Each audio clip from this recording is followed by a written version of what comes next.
Hey guys, welcome to another Gauging Gadgets iPhone or iPad tutorial video. In this video, I'm going to show you how to delete subscribed calendars on your iPhone or iPad. So following the steps in this tutorial will allow you to delete any calendars that you've subscribed to on your iPhone or iPad, and it'll stop any future notifications from those subscribed calendars. Alright, so let's go ahead and get started. The first thing we need to do is simply open the settings on our iPhone or iPad.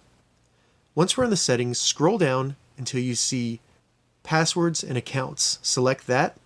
Once Password and Accounts loads, under Accounts, you should see Subscribed Calendars.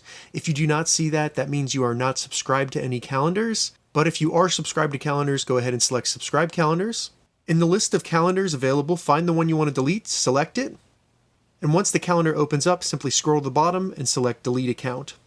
In the new menu that opens up, just select Delete Account. And that will remove the subscribe calendar from your iPhone or iPad. Alright, so that's how you delete subscribed calendars from your iPhone or iPad. If you have any questions about this, leave a comment below. I'll get back to you as soon as I can. If you'd like to see more iPhone or iPad tutorial videos, check the links in the description. If this video helped you, give it a thumbs up, and please consider subscribing to my channel, Gauging Gadgets, more gadget reviews and tech tutorials. Thank you so much for watching.